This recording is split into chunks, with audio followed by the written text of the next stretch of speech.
ওলির দরকার আছে না নাই? জোরে বলেন আছে না নাই? হাত উঁচু করে বলেন আছে না নাই? হাজার ফতোয়া দিলাম আমরা আল্লাহর ওলিদেরকে ভালোবাসি বাসি যাব, কথা কোন ঠিক কিনা? 99 জন মানুষ মেরে ফেলে দেওয়ার পরে এই লোকটার অন্তরের ভিতরে আল্লাহর ভয় ঢুকে গেল। আল্লাহ, এতজন মানুষ আমি মেরে ফেললাম, হায় আফসোস, আমার কি উপায় হবে? এই অন্তরের মধ্যে যখন তওবা আসছে, আল্লাহর ভয় অন্তরের মধ্যে ঢুকে গেল, তখন এই মানুষটা চলে গেল এক পাদ্রীর কাছে। দেখে এক পাদ্রী রাস্তা দিয়ে হেঁটে যায়, সালাম দিয়ে বলে, হুজুর একটু দাঁড়ান, একটা মাসালা আছে। বলো বাবা, কি মাসালা? বলে, হুজুর আমি 99 জন মানুষ হত্যা করেছি, এখন আমার অন্তরে আল্লাহর ভয় ঢুকছে, তওবা করতে চাই আমি, আল্লাহ কি আমারে মাফ করবেনি? ওই পাদ্রী ডাক দে বলো, আল্লাহর বান্দা, 99 জন মানুষ মেরে তুমি আল্লাহর কাছে তওবা করে মাফ পাইতে চাও, আল্লাহ তোরে মাফ করবে না। সে ভুল ফতোয়া দিল। উনি চিন্তা করে, মাপ তো যেহেতু আমার হবেই না, তাহলে এই হুজুরেও আজকে ছেড়ে দিয়ে লাভ নেই। ও যেহেতু কইছে যে আল্লাহ মাফ করতে না, তাহলে আজকে তোরে খাইছি, হেরও ধরছে, একবারে কায়দা মতো বসান ঠিক মারছে, মাই দিয়ে শেষ পর্যন্ত একবারে বিষেই ফেলেছে। আমাদের ফরিদপুরের ভাষায় বাটাম চালান, বাটাম চালান কায়দা মতো দেওয়ার পরে ঘোড়ার ডিম গেছে মরিয়ে, কে তাহলে আর হুজুরে ছেড়ে দিয়ে লাভ নেই। পুরা সেঞ্চুরি ফিলাম, 100 জন মারছে, সহিহ বুখারী হাদিস। 100 জন মানুষ মারার পরে আবার অন্তরের ভিতরে ভয় ঢুকছে, হায় হায় হায়, আমি মারলাম তো মারলাম, লাস্টে আর একটা হুজুর মেরে ফেলাইলাম, তো হইলটা কি উপায় আমার হবে? এই অন্তরের ভিতরে আল্লাহর ভয় আবার ঢুকছে। জান্নাত আর জাহান্নামের ফেরেশতা আসছে। জান্নাতের ফেরেশতারা কয় আমরা তাকে জান্নাতে নিয়ে যাব, জাহান্নামের ফেরেশতারা কয় না, তাকে জাহান্নামে নিয়ে যাব। জাহান্নামের ফেরেশতারা কয় সে তওবা করতে পারে নাই, সে রওনা দিয়েছিল কিন্তু পথেই মারা গেছে, এই জন্য জাহান্নামে নিয়ে যাব। জান্নাতের ফেরেশতারা কয় না, তওবা করার জন্য নিয়ত করে বের হইছে, সে নিয়ত যেহেতু করছে অতএব আমরা তার জান্নাতে নিয়ে যাব। দুই দল ফেরেশতার মধ্যে ঝগড়া লেগে গেল। সুবহানাল্লাহ বলবেন? ফেরেশতারা ঝগড়া বাঁধাইছে, তার মানে আমাদের দেশের ঝগড়া না, রাজনীতি নিয়ে ঝগড়া না, টাকা নিয়ে না, বউ নিয়ে না, সংসার নিয়ে না, জমি জমা নিয়ে না। দুই দল ফেরেশতা বদনুবাদ শুরু করলো। তারা কয় না জান্নাতে নিব, জাহান্নামের ফেরেশতারা কয় না জাহান্নামে নিয়ে যাব। আল্লাহ সব জানে। আমার আল্লাহ রাব্বুল আলামিন আরেকজন ফেরেশতারে ডাক, দেখো ফেরেশতা, তুমি যাও তাদের মধ্যে যায় মীমাংসা করিয়া দাও। আল্লাহ মীমাংসা শিখাই দিলেন কেমনে মীমাংসা করবে। ওই ফেরেশতা এসে বলল, কি ব্যাপার? আল্লাহ তো সবই জানে, তারপর আল্লাহ পাঠাইছে, তোমরা কি নিয়ে ঝগড়া করো? জান্নাতের ফেরেশতারা কয়, দেখো আল্লাহর বান্দা, তওবার জন্য অমুক কারিয়াতে কিছু বুজুর্গ ওলি আছে, তাদের সোহবতে বসে তওবা করতে জন্য রওনা দিয়েছিল। সে 100টা খুনের আসামি, 100 নিরাপরাধ খুনের আসামি, পাপিষ্ঠ, আমরা তাকে জান্নাতে নিয়ে চলে যাব। জাহান্নামী ফেরেশতারা কয় না, সে রওনা দিয়েছিল বটে, যাইতে পারে না, এই জন্য জাহান্নামে। এবার এই ফেরেশতা কয়, ঝগড়ার দরকার নাই, তোমরা একটা কাজ করো, তোমরা রাস্তা মাপো, এখান থেকে মাপ দিয়ে দেখো ওই গ্রাম পর্যন্ত, যেই গ্রামে আল্লাহর বুজুর্গ বান্দা আছে, সে যেখান থেকে রওনা দিয়েছিল ওই বুজুর্গের বাড়ি পর্যন্ত তোমরা মাপ দাও।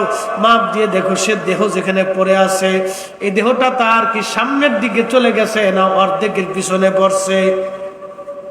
ফেরেশতারা মাপ দিয়ে দেখে আল্লাহর বান্দা অর্ধেকের পিছনে পড়ে গেছে। জাহান্নামের ফেরেশতারা আমরা জাহান্নামে নিয়ে যাব। আল্লাহ ডাক দিয়ে বলেন, ও ফেরেশতারা রে, এখন আমার বান্দাকে জাহান্নামে নেওয়ার সময় হয় নাই, তোমরা রাস্তা আবার মাপো। আর এক বর্ণনায় আসছে, রাস্তা আবার মাপার পরে যখন ফেরেশতারা দেখলো না 1 বিঘত রাস্তা আসে সামনের দিকে বাড়ায় গেছে, ফেরেশতারা কয়, আল্লাহ ফেরেশতাদের মাপে তো ভুল হয় না, আল্লাহ দুইবার মাপাইলে কারণ কি? আল্লাহ ডাক দেখো ফেরেশতারা রে, আগের মাপেও ঠিক ছিল, পরেরটাও ঠিক, আগেরটাই পিছনে পড়ে গিয়েছিল, কিন্তু আমার বান্দা আমার অলির বাড়ির দিকে রওনা দিয়েছিল তওবা করার জন্য। এই জন্য আমি আল্লাহ তার তওবাকে কবুল করে নিয়া আমি আল্লাহ দয়া করে আমার রহমত দিয়ে তারা মাফ করে দিয়া আমি তোমাদের এই পিছনের জায়গাকে সংকুচিত করে দিলাম, সামনের রাস্তাকে আমি আল্লাহ 1 বিঘত বাড়াই দিলাম, আমি আমার বান্দাকে সামনের দিকে 1 বিঘত আগায় দিলাম আমার রহমত দিয়া। একবার জোরে বলা যাবে কি আল্লাহু আকবার? ওলির দরকার আছে না নাই? জোরে বলেন আছে না নাই? হাত উঁচু করে বলেন আছে না নাই? হাজার ফতোয়া দিলাম না, আল্লাহর ওলিদেরকে ভালোবাসি বাসি যাব, কথা কোন ঠিক কিনা? 99 জন মানুষ মেরে ফেলে দেওয়ার পরে এই লোকটার অন্তরের ভিতরে আল্লাহর ভয় ঢুকে গেল।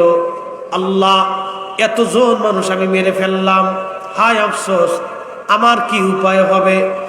এই অন্তরের মধ্যে যখন তওবা আসছে, আল্লাহর ভয় অন্তরের মধ্যে ঢুকে গেল, তখন এই মানুষটা চলে গেল এক পাদ্রীর কাছে।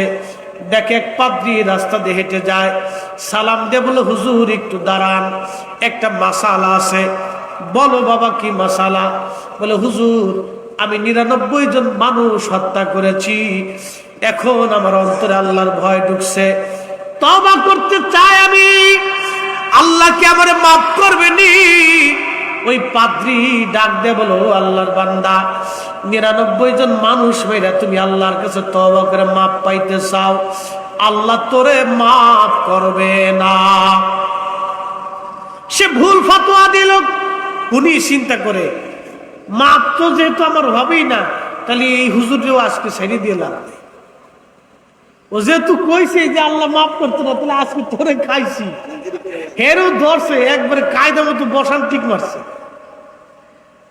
মাই দিয়ে শেষ পর্যন্ত একবারে বিষেই ফেলেছে। আমাদের ফরিদপুরের বাসাকে বাটাম চালান, বাটাম চালান কায়দা মতো দেওয়ার পরে ঘোড়ার ডিম গেছে মইরিয়ে, কে তাহলে আর হুজুরে ছেড়ে দিয়ে লাগবে, পুরা সেঞ্চুরি ফিলাম। 100 জন মারছে, সহিহ বুখারী হাদিস। 100 জন মানুষ মারার পরে আবার অন্তরের ভিতরে ভয় ঢুকছে, হায় হায় হায়, আমি মারলাম তো মারলাম, লাস্টে আর একটা হুজুর মেরে ফেলাইলাম, তো হইলটা কি উপায় আমার হবে? এই অন্তরের ভিতরে আল্লাহর ভয় আবার ঢুকছে। কোরআন আল্লাহ এইভাবে ওয়াজ করে, ইন্নামাল মুমিনুনাল্লাযীনা ইযা যুকিরাল্লাহু ওয়াজিলাত কুলুবুহুম।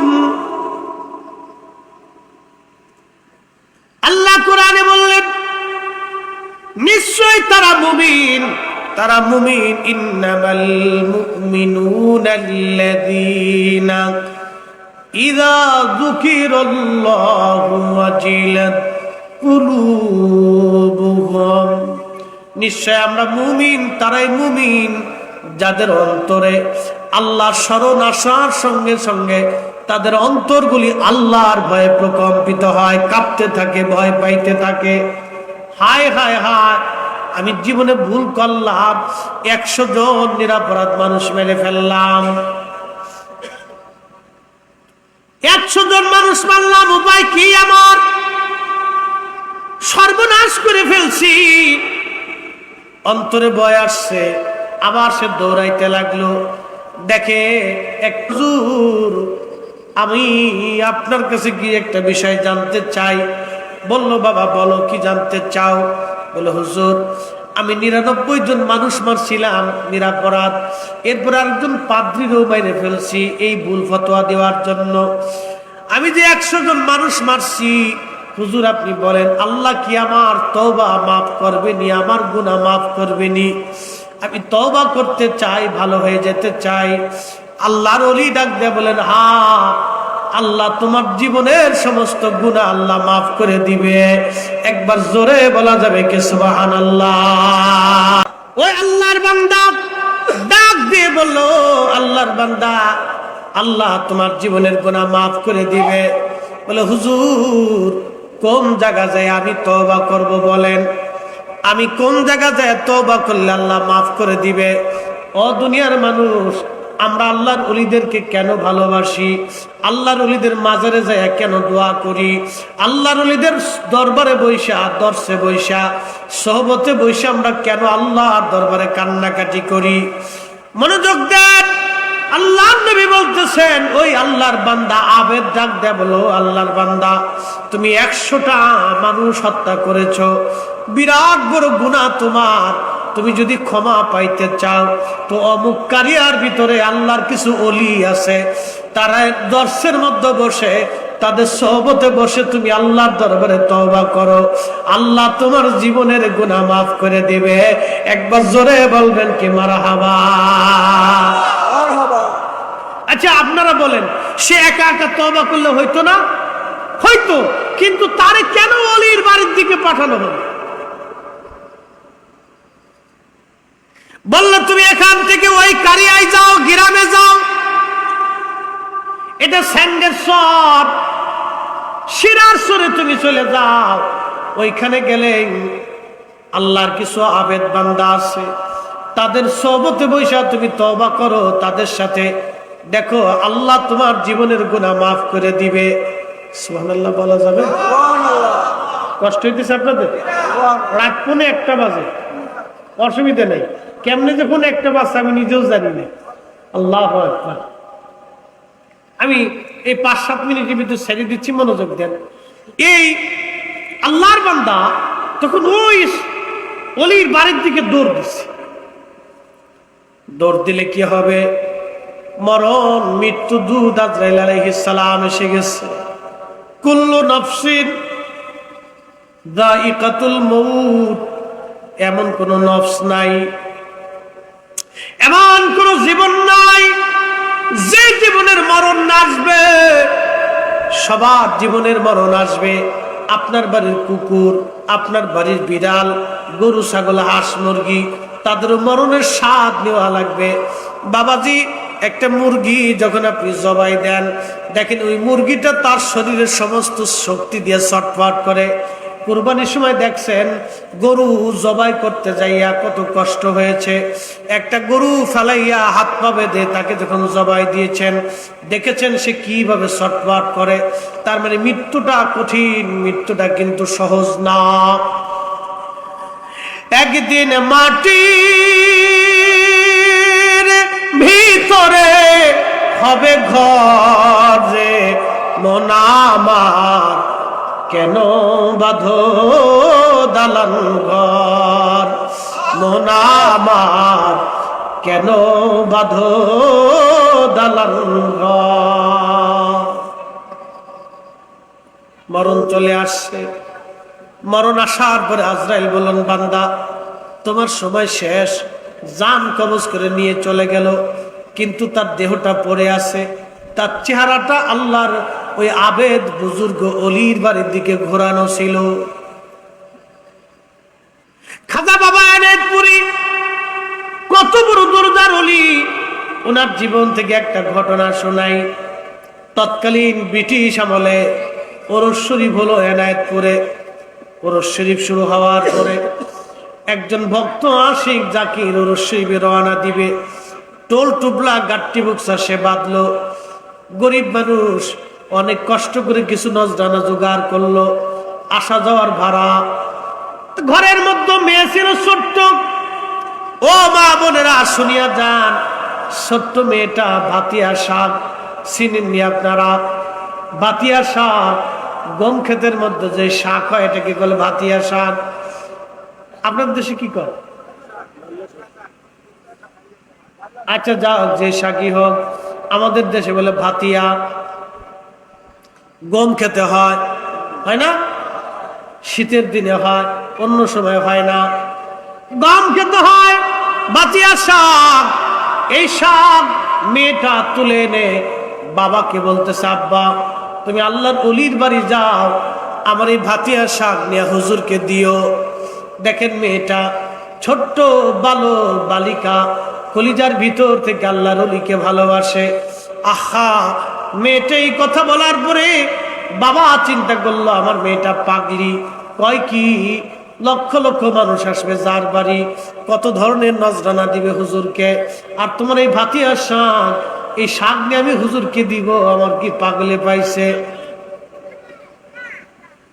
বাবা ধমক দিলেন না, এইগুলি নেওয়া যাবে না। মেয়েটা নাসর বান্দি চিন্তা করলো না, আমি আল্লাহর ওলির শাক দিতে চাইছি। মেয়েটা ওই ব্যাগের পকেটের ভিতরে এক কোনায় লুকায় রাখছে। বাজান আল্লাহর ওলি খাজা বাবা এনায়েতপুরী রহমাতুল্লাহ রাডারে ধরা পড়ে গেছে। একবার জোরে বলবেন কি মারহাবা। দয়াল জারি ইচ্ছা তার দিয়া মিলাই প্রেমের মেলা। ঘুমাইছে? হ্যাঁ বলেন না। দয়াল জারি ইচ্ছা তারে দিয়া মিলাই প্রেমের মেলা, কেউ বুঝিতে পারে না রে ওলি আল্লাহর খেলা, ও ভাই কামেল পীরের খেলা। আল্লাহর ওলি রাডারে ধরা পড়ছে, ধরা পড়ে গেছে রাডারে। ওই জাকের ভাই শাক নিয়ে আসছে, ব্যাগ নিয়ে আসছে, সে তো জানে না ব্যাগের পকেটে শাক আছে। তৎকালীন ব্রিটিশ আমলে কিছু পয়সা, তখন তার এত টাকা ছিল না বাপ, কিছু পয়সা, 1 পয়সা, 5 পয়সা, 10 পয়সা, 4 আনা, আরো মনে হয় নিচে ছিল নাকি, হ্যাঁ 1 পাই এটা। তো এইগুলো অনেক কিছু জোগাড় করে কিছু পয়সা করি আল্লাহর ওলির কাছে এসে বলতেছে, হুজুর আমি এই যে কিছু উরুস শরীফের জন্য নজরানা আছি। খাজা বাবা এনায়েতপুরী রহমাতুল্লাহ আলাইহি মুরিদের পয়সা ধরে না। প্রথমবার দিলেন মুখ ঘুরাইলেন, দ্বিতীয়বার দিলেন মুখ ঘুরাইলেন, তৃতীয়বার দিলেন মুখ ঘুরাইলেন। মুরিদ ডাক দেখে, হুজুর আমার কি অপরাধ, আমি কি ভুল না করলাম আল্লাহর ওলি? আমি তো উরুস শরীফে আসছি নজরানা নিয়ে, হুজুর আপনি কেন আমার নজরানা গ্রহণ করেন না? আল্লাহর ওলি ডাক দেয়া বলেন, বাবা রে তোমার ছোট্ট মেয়েটা ভালোবাসা দিয়ে আমার জন্য ভাতিয়া শাক আনছিল মাঠ থেকে কুড়াইয়া।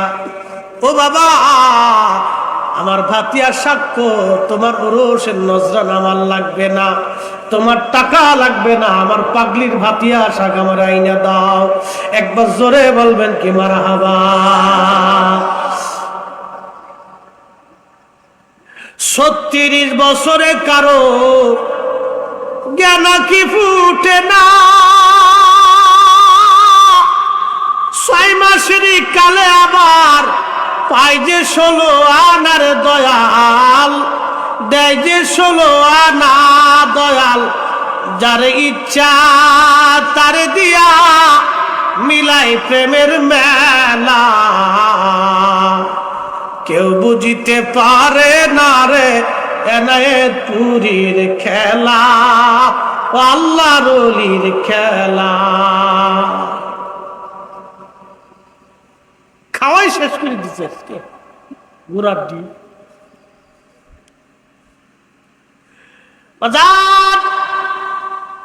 আল্লাহর ওলি কদমে লুটে পড়ছে, হুজুর আমার ভুল হয়ে গেছে, আমার মেয়েটা ভাতিয়া শাক আনছিল, আমি এটাকে নগণ্য মনে করে রেখে দিয়ে আসছি, ধমক দিয়েছি মেয়েটাকে। আল্লাহর ওলি রাডারে তো ধরা পড়ছে, আমার পাগলি কোন জায়গায় শাক দিয়ে দিছে। বাবা নজরানা লাগবে না, তোমার ব্যাগের পকেটে যায় দেখো, আমার পাগলি আমার জন্য ভাতিয়া শাক রেখে দিছে, ওখান থেকে তুমি তাড়াতাড়ি আমার জন্য এটা নিয়ে আসো। তার মানে বোঝা গেল প্রকৃত আল্লাহর ওলি যারা, তারা পয়সার পাগল না। কি কথা কন না? প্রকৃত আল্লাহর ওলি যারা, তারা টাকার পাগল না, তারা প্রেমের পাগল। কি কথা কন? কিসের পাগল? তারা প্রেমের পাগল। আমার নবীও টাকার পাগল ছিল না। যদি রাসূল টাকার পাগল হইতো তাহলে বেলালের মতো অভাবী সাহাবী নবীর বাড়ি জায়গা হতো না। কি কথা কর? এই জন্য আল্লাহর ওলিরা ভালোবাসার পাগল, আল্লাহর ওলিরা ভালোবাসার পাগল, তারা টাকার পাগল না। আল্লাহ আল্লাহ তার ওলিদের সাথে থাকার তৌফিক দিক সকলে বলেন আমিন।